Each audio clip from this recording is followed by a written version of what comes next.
Really quick, I just wanted to talk about the second season of Creeped Out. Now, last year I had done that review with my children, and it was fun, and I was expecting to do this one with them.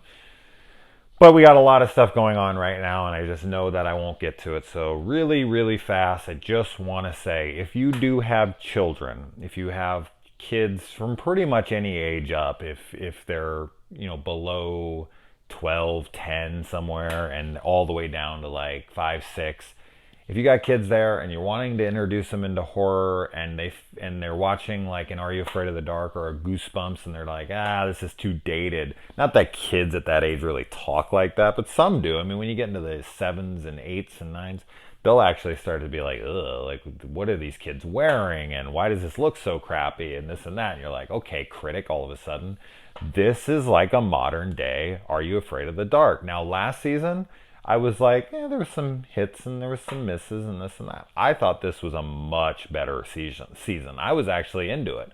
I was actually almost every episode. I was like, that's kind of cool. All right, that's not a bad story. I can tell you this 100%.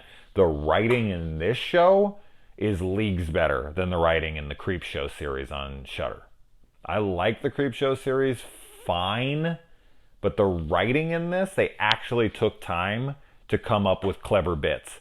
Something unique, something I had not seen before, or if I had, they altered it in some way to kind of make it feel fresh. The Shudder Creep Show series, I can't really say that about almost any segment.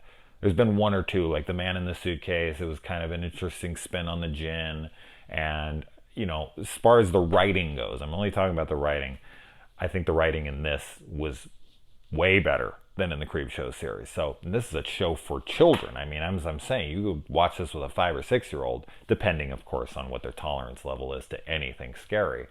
But I was really surprised by some of them. I was like, wow, I really liked that episode. There's one in particular with these kids that go into an elevator and they get off and they're like, I don't want to say what happens in case you watch it with your kids and you're actually into it, but I like those kinds of stories and where it went, and I could guess the ending and all that, but man, for a kids show, I was impressed. This is a really cool kids horror show, and with the revival of Are You Afraid of the Dark that just came out and it being fine so far, it's okay, it's good.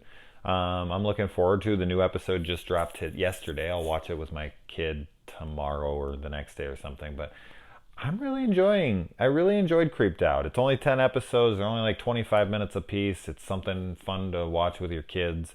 So yeah, I mean, we don't get a lot of kid-friendly horror that we can watch and be like, yeah, that was a fun time. So this is one. If you got young kids, check it out. Let me know. It's on Netflix. Worth your time. And there's a whole other season too if you haven't seen any of it.